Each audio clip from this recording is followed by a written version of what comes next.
la cena del Señor, le habla a una iglesia no como cualquiera. Era una iglesia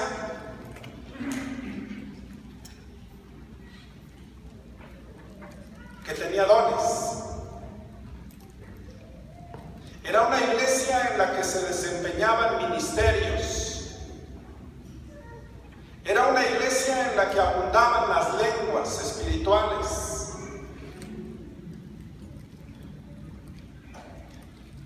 Y cuando Pablo toca este tema de la cena del Señor, lo trata de una manera diferente. La iglesia de Corinto era una iglesia que disfrutaba de una posición geográfica exclusiva.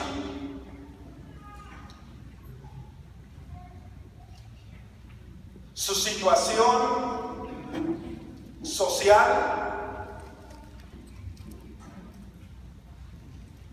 era como la que a veces vemos nosotros cuando hay avances en la moda, en los estilos, en las cosas nuevas. Pero también era una iglesia que estaba en una ciudad donde habían heredado grandes pensadores, grandes filósofos,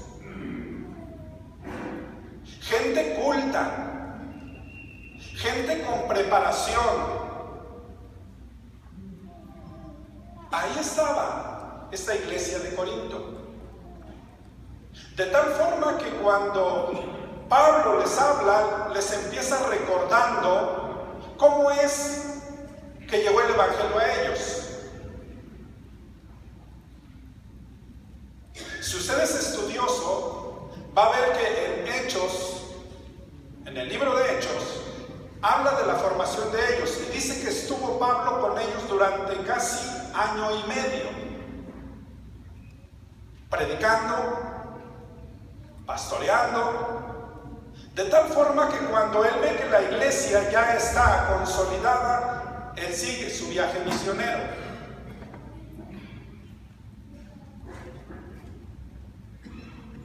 No era una iglesia que desconocía el tema, como quizás sea una iglesia como lo que hoy estamos viviendo.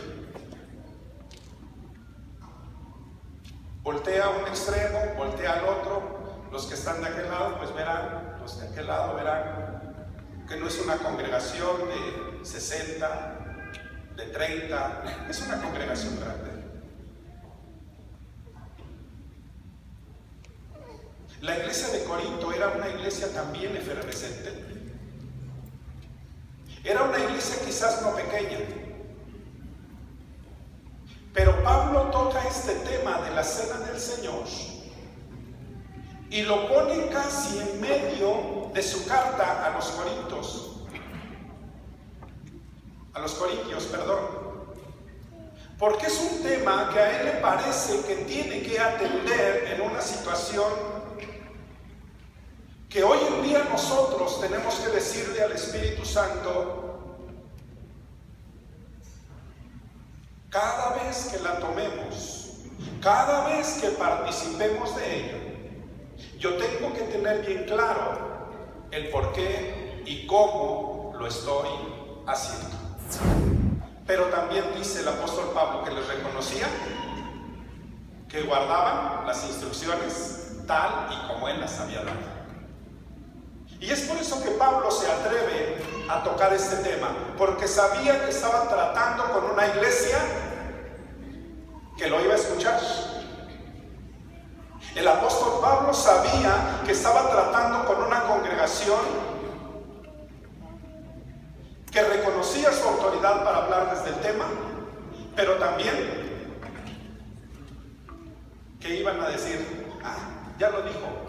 No, sino que iban a seguir las instrucciones. Pero Pablo inmediatamente, al tocar el tema, les dice, pero hay una cosa, que sí de plano, no hay nada que reconocerles. Versículo 17.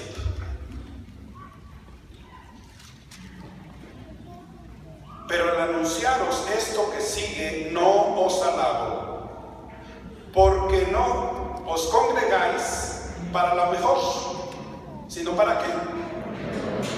Para lo peor. Fíjense, hermanos, que en este capítulo 11, cuando está hablando de la cena del Señor, la forma en que Pablo le está hablando a la iglesia, y yo no sé si hoy el Espíritu Santo esté hablando a nuestras vidas y tenga que confrontarnos de tal manera que nos diga, ¿saben qué? Se congregan. ¿Sabes qué, Jacob? Te congregas, no para lo mejor, sino para lo peor. Y no porque la cena del Señor implique eso, sino por lo que la iglesia de Corinto estaba haciendo.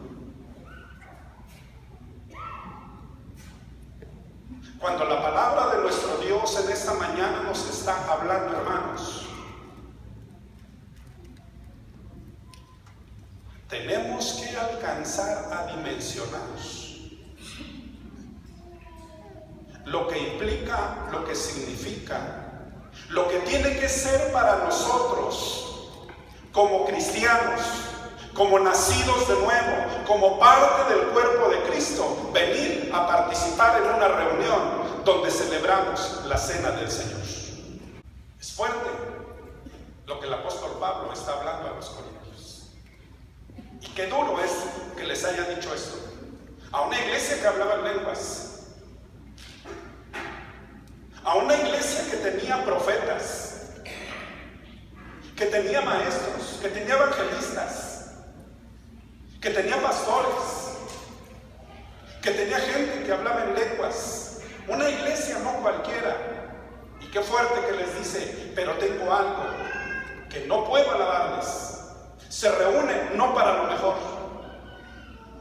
sino que dice, para lo peor, para lo peor. Ah, qué terrible sería si nos dijeran eso. ¿Cómo se sentiría usted? ¿Cómo me sentiría si hubiera esta exhortación tan fuerte?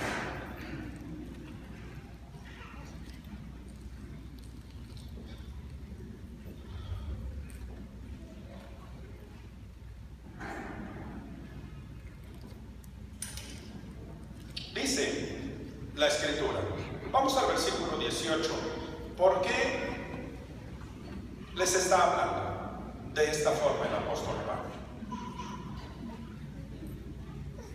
Pues en primer lugar, cuando os reunís como iglesia, oigo que hay entre vosotros, leanlo conmigo, divisiones, y en parte lo creo. Porque es preciso que entre vosotros haya ¿qué? Disensiones, para que se haga manifiesto entre vosotros los que son aprobados. Pues el apóstol Pablo les está hablando a los corintios.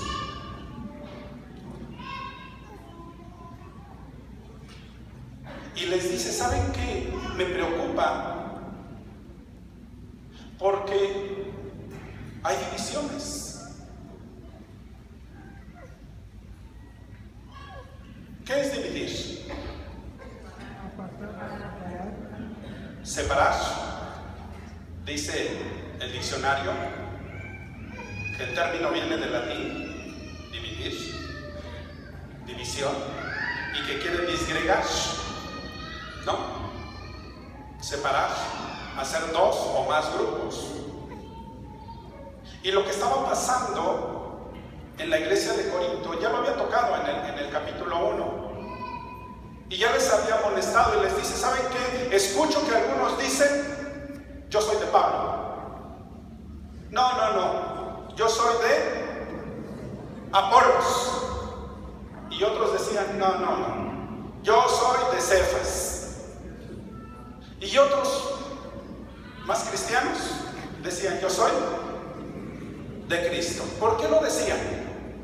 Por lo mismo que yo les decía, ellos estaban acostumbrados en un ambiente cultural donde había grandes filósofos.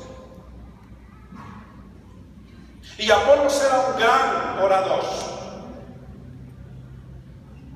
Pablo, no se diga. Pero estaba Cefas, Pedro, que Pedro también cuando se paraba después de la llegada del Espíritu Santo, predicaba sermones en los que más de 5,000 eran alcanzados. Imagínense ustedes. Entonces por eso la iglesia empezaba a tomar partido.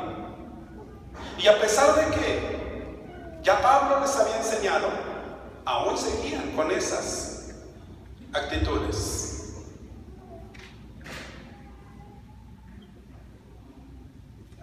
Y a lo mejor usted está en Escami y dice, ay hermano, ¿para qué pusieron al hermano Jacob a dar clases? Pero el pastor, ¿a quién se le ocurrió? Es mejor el otro. Así le pasaba a la iglesia de Corinto.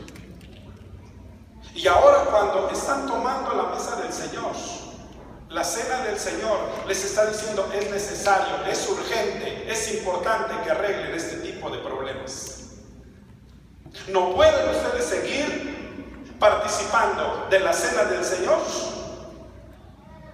todavía pensando y diciendo, aquel es mejor, yo mejor me voy con el otro, yo mejor escucho a aquel, porque él sí sabe, porque él sí ha leído, porque él sí ha estudiado, porque él sí fue al instituto, porque aquel sí está estudiando, sí está leyendo. No, este hermano no sabe de homilética, aquel sí expone bien, no, este hermano ni se le entiende. Ahí estaba pasando. ¿Cuál es la intención de nuestro corazón? Yo creo que es ahí donde el Espíritu Santo nos tiene que estar hablando. ¿Cuáles son las motivaciones?